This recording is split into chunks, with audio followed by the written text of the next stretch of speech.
Hello everybody and welcome to a brand new Elder Scrolls Online build video with me, Sherman. Today we're taking a look at a new tank that I have designed. Now it's similar to an old tank I created a while back, or in the last update, Dragon Bones, but this is actually different. This is the Shadow Knight tank. Now this tank is an off-tank to the Shadow Guard. So like if you're playing the Shadow Guard, the Shadow Knight's going to play good with it opposite. It'll also play good with anything using Ebon Armor. So you can use Ebon Armor with this build. It doesn't turn out as well, but you can. But let's go ahead and get into it. So we are an Argonian Nightblade tank. The magic that we have is 10, health 14, stamina 40. And that's going to give us a good spread of attributes for our stats. So we have a 21k magic, a 40k health, 23k stamina, and we do have a 29% spell critical, which is really good for this build and how it works. Looking at the resistances, they might seem kind of low, but I do want to show you guys what this thing looks like all buffed up. So we're going to go ahead and do this and this, and you guys can see we actually go up to a 28k spell resist with a 27k physical resist, which is crazy powerful. So it's really good in at that, we'll say. So moving on, we do have the Lady Mundus Stone for the extra resistances because of our monster set. We do have minor heroism at all times for Shulk, from Shulk, so we do get minor heroism all the time. We don't need anything else. We also are using Tri-Food. So let's go ahead and take a look at that Tri-Food real quick. If I can find it right here, there we are. And it is called Longfin Pasty with melon sauce. As you can see, it gives us 4k health, 4k magic, and stamina. So it's really powerful for tanks that are more, as a lot of people say, hybrid. And it just gives you a good, well-rounded amount of attributes to make the build work really well. Now, moving on to the monster set, you guys are going to notice something similar here to another tank I released, the Warden tanks, and that is Iceheart. I chose Iceheart because it is the one set that works really good for tanking because it gives you a damage shield. And on a more of a Magicka type tank, this plays really well. And it has a low % chance to proc, but it does proc quite a bit with this build and how it's set up, and I'll show you guys in a minute. But it is an overall powerful set. So, and that's the reason why we have the spell crit here, and we are using Shulks as our other set. On our other set, as you can see, Shulks, or sorry, Plague Doctors. Sorry, Plague Doctors and Shulks. We'll get to Shulks to Plague Doctors. So Plague Doctors just gives you a ton of health. It gives you 1,000 health, 1,000 health, and then 4% healing, and then 4k health on top of that. It just gives you a lot of health. It makes you super easy to reach those high health pools with little to no problem. Now, moving on down to the jewelry, which is the Shulk set, you can see this gives us an extra thing of health, with the 3-piece giving us spell damage and the 4-piece giving us spell crit, and then minor heroism. This spell damage, it doesn't really do a whole lot for us, but it does help out with our overall the overall playing of this build.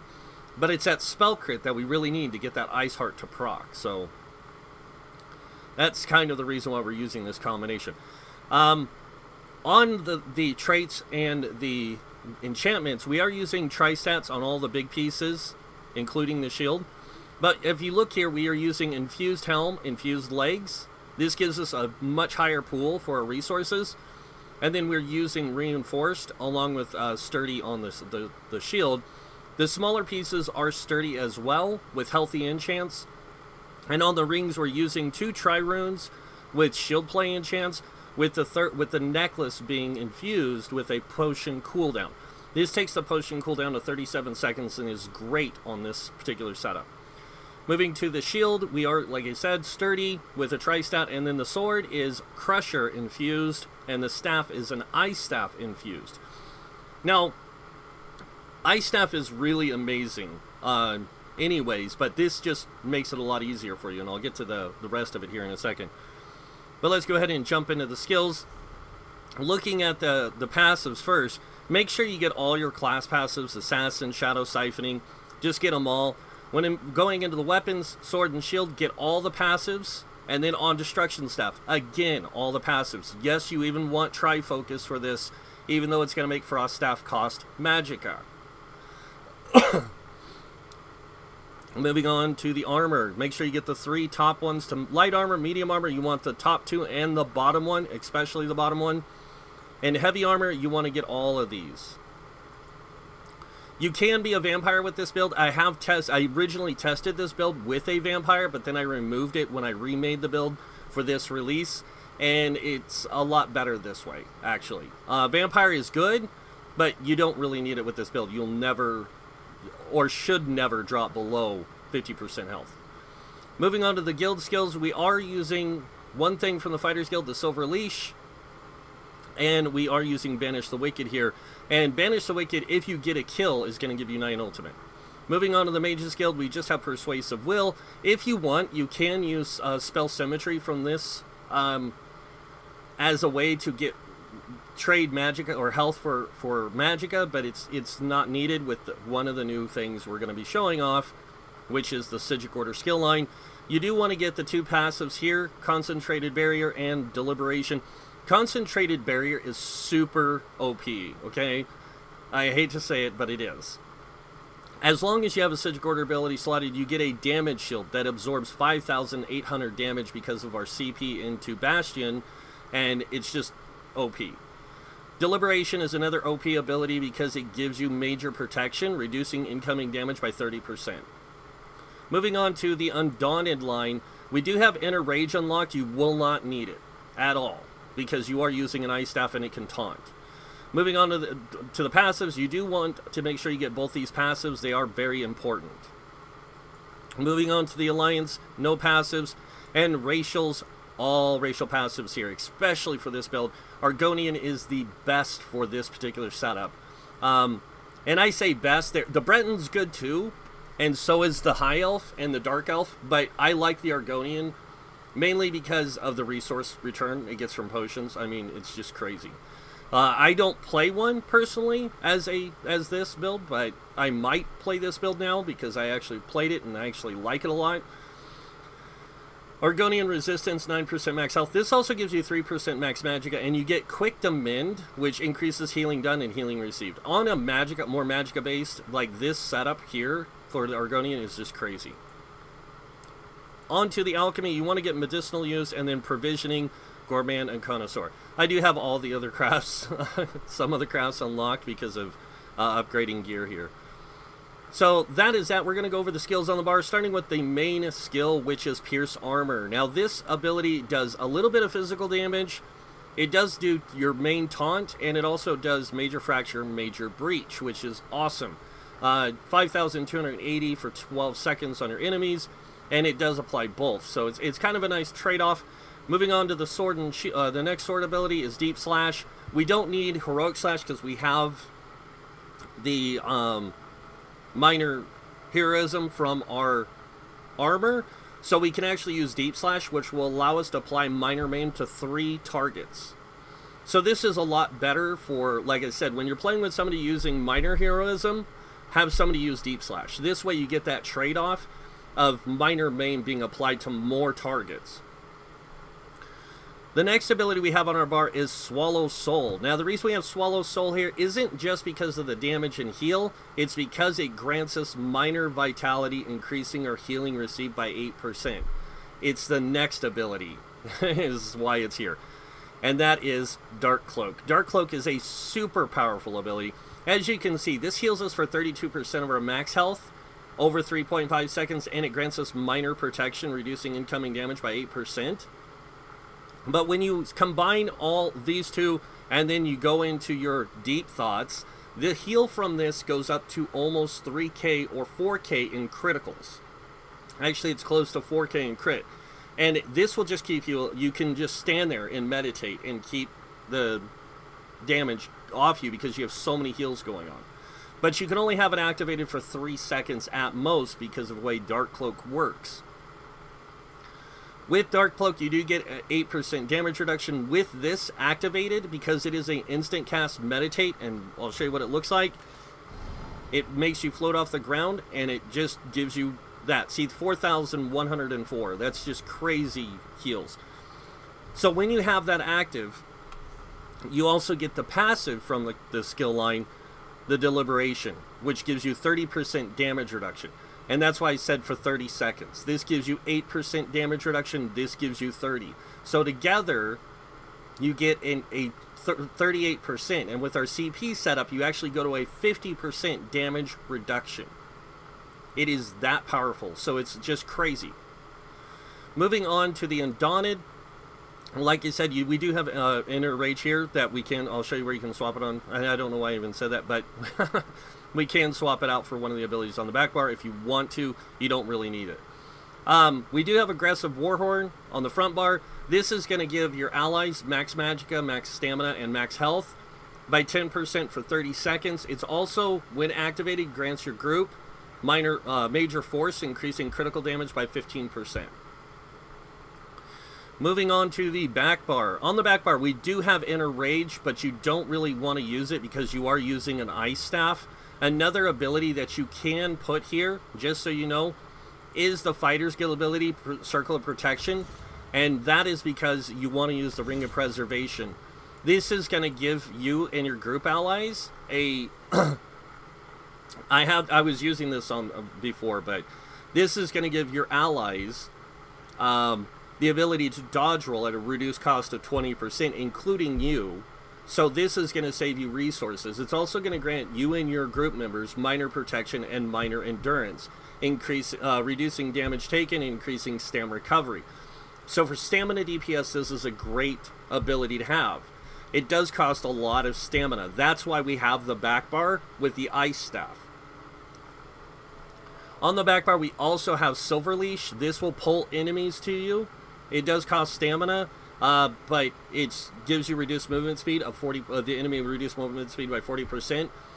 It does have a slight now, and I do want to say to let you guys know, chains in this do have a slight taunt on them, but it's like a 1 second taunt, and that means from the time you hit the target and you bring it to them, they will attack you for 1 second. If anyone else is doing more damage than you, they will pull it off you immediately. That's why you got to get that taunt off right away after you use this ability.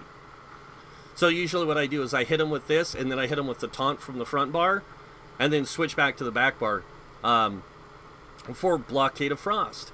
And Blockade of Frost does do some magic damage. It's also a great CC and movement speed reduction, and enemies chilled can become immobilized. So this can chill enemies and then make them immobilized, which is kind of nice for crowd control and AoE DPS.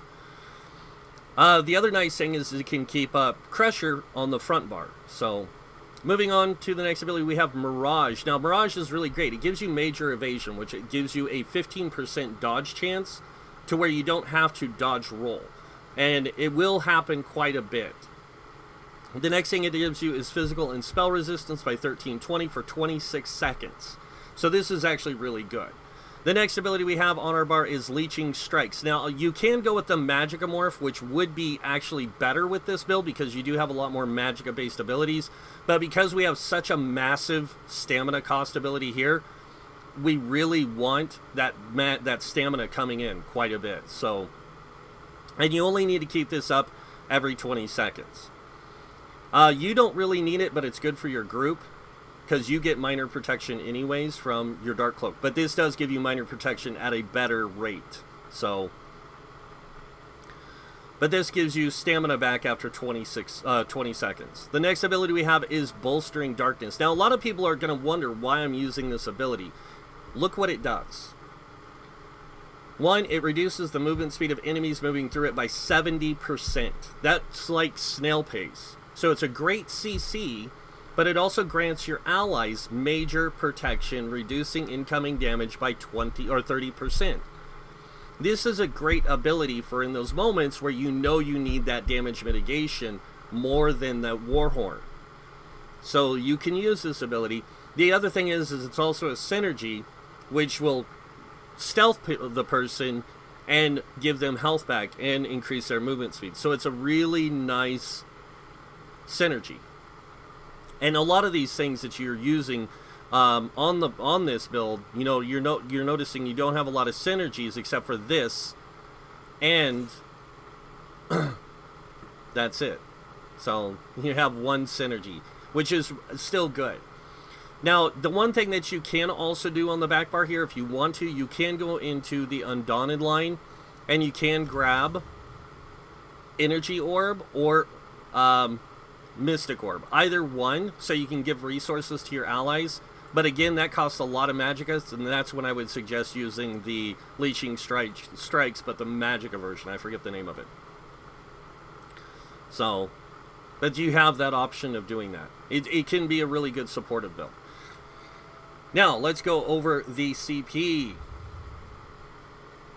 So, moving on to the CP here, we have 56 in Ironclad, 23 into Thick Skin, and the 56 just reduces your direct damage by 20%. 23 into Thick Skin, reducing damage taken from damage over time effects by 10%. Hardy, 56 points, giving you a 12% reduced damage from physical poison disease. This is where that 8% from your minor protection will stack. So it will stack with this. And then if you have a 20% damage mitigation most of the time, that's going to be really good for you and your group, you know, your allies, because your allies are going to have like 66 in here. So they're going to have like a 21% damage mitigation with that circle of protection. And then in Elemental Defender 56, which gives you Flame Frost, Shock, and Magic damage reduction by 12%. Moving on over here, we have 40 into Bastion, increasing damage shields by 16%. I will tell you guys this, Ice Heart will not proc constantly, but it is a nice way to keep that procking. So, to keep it to proc and give you that damage shield. The next ability we have is Quick Recovery, 5% with 19 points. This increases healing received. This stacks with your racial passive healing received. So, really nice. Over here, we have 56 into Warlord, reducing your break free cost by 20%. 23 into Bashing Focus, reducing your bash costs with those two shield plays. You get a really cheap bashing, and you will be bashing enemies, trust me, to interrupt them or even set them off balance. 3 into Sprinter, reducing your sprint roll, or sprint cost by 2%. Excuse me, guys. And 43 into Tenacity, increasing your Magicka and Stamina return of your fully charged heavy attacks by 10%. You can heavy attack on your Ice Staff, guys. It will apply a taunt, and it will give you a damage shield, and it also does this. So, kind of nice. Moving on, we have 44 into Tumbling, reducing our dodge roll cost by 17%. With medium armor passive, the one that gives you the one on the very bottom, it gives you 4% dodge roll reduction. That takes you up to a 21% dodge roll thing, or 22% or something like that. I don't know, 20 something. And then 81 into Shadow Ward. This reduces block cost by 24%. This is great for this build. Moving on to the blue tree, we have 76 in the Bless, increasing the healing done by 14%. We do have 66 in the Elfborn, increasing critical healing and damage done by 22%. And then 56 into Elemental Expert, increasing Flame Frost, Shock, and Magic damage done by 12%. This applies to our Siphon abilities and our damage abilities. So you get a trade-off here. You also get Spell Erosion, 12 points, increasing your spell penetration. Then we have 40 into Master at Arms, giving us the Reposit.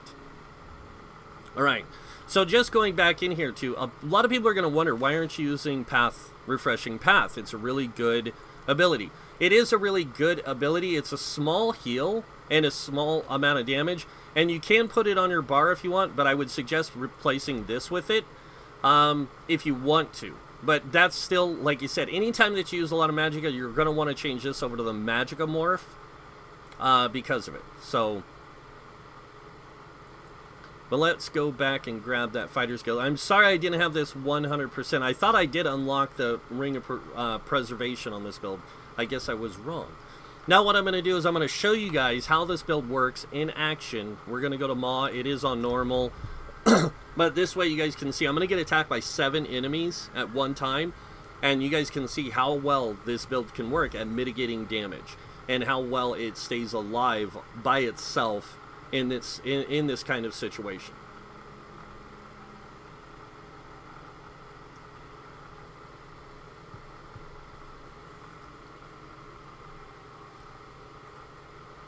And I hope you guys have been enjoying all these tank builds. I have been having a blast and a lot of fun playing a lot of them, even though I'm not a big fan of the meta, guys. I really just don't like playing tanks that are like this to a degree, but this one in particular, any of them that I've made that use, like, that are very unique and different from the meta, I really like for some reason.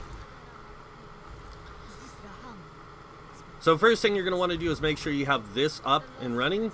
We're going to go ahead and block real quick because I want to get all these, oh, a lot of melee enemies. This is going to be good. So we're going to just go ahead and do this stuff.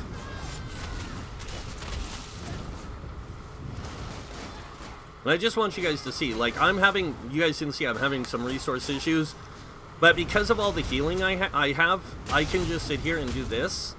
And I can mitigate all the damage coming in because of the heals that I have going off from Dark Cloak. Dark Cloak is actually really powerful when it goes to healing, as you guys can see. It's like a 5,000, 8,000. And I can just sit here and keep my resources up. If I need to, I can go to the back bar, throw this off, and like I said, just do this stuff.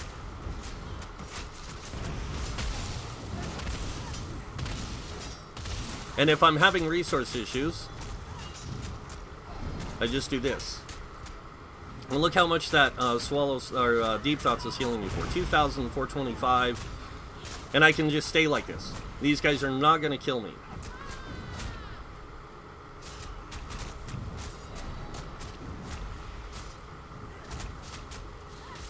Now with Warhorn, I can also boost my heals a little bit.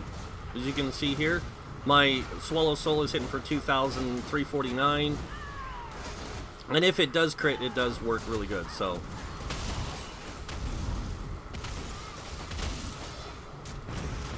Go ahead and bring these bad boys over. Get off me.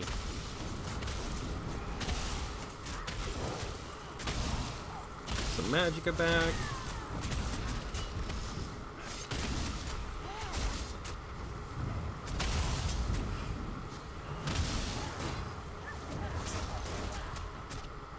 It's really hard to see the dodge when it happens because there's so much going on the screen.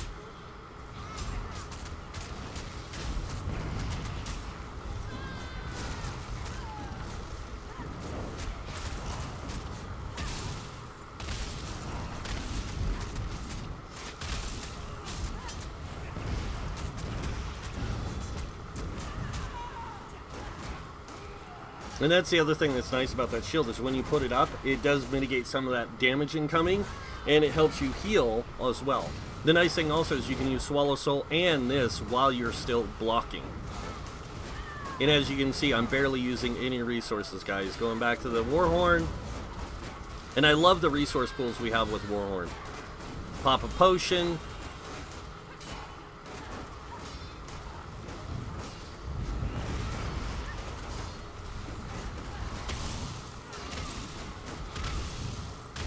Just so you guys can see, like, I can do this all day long.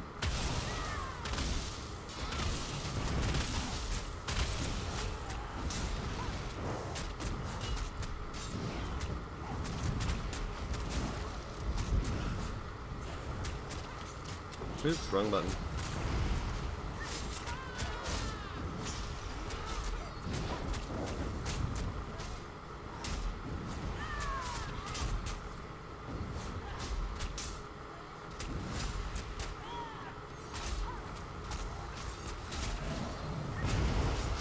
Now I know a lot of people are going to be like, but you're using two things of minor protection. It's fine, guys. The other one's mainly there for your allies, not for you. So, it's just another way to support your group.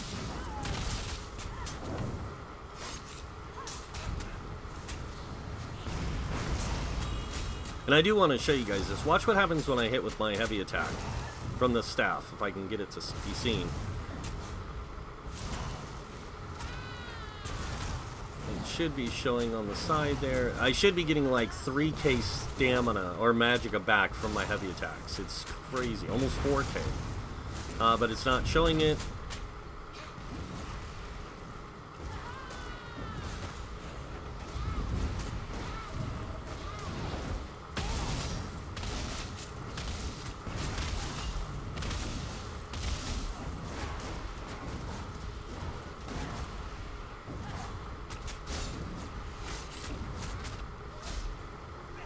The other reason why I like this ability so much is see, when I do that stuff, when I use my abilities and everything, like, I can keep up certain things all the time.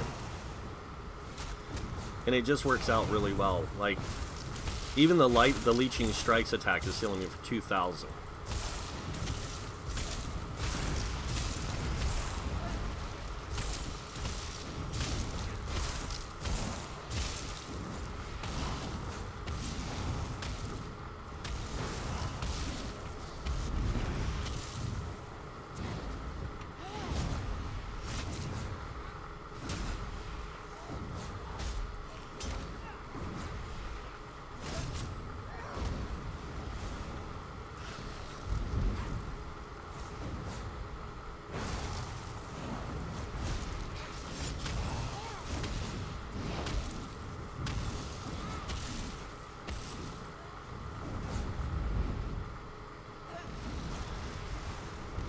You ever have those days where you, like, wish you could do things like that? There we go. We got an interrupt stun off. And watch this, by the way. So watch my stamina. I'm going to bash him. It's like nothing. It barely moves. It's almost as much as blocking.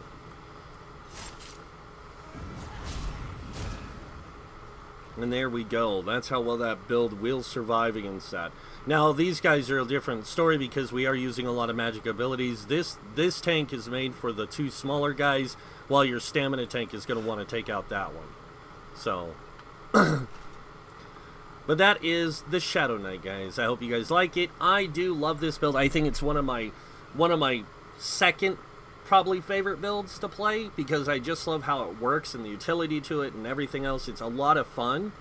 If you guys like this build, you guys can hit that like button. If you guys want to see more builds by me or other videos by me, you can hit that subscribe button.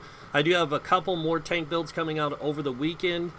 Keep your eyes open for those. I actually have two. I have three. I have a revised version of the Death's Wind, a revised version of the Avenger, and I also have the Paladin coming out over the weekend.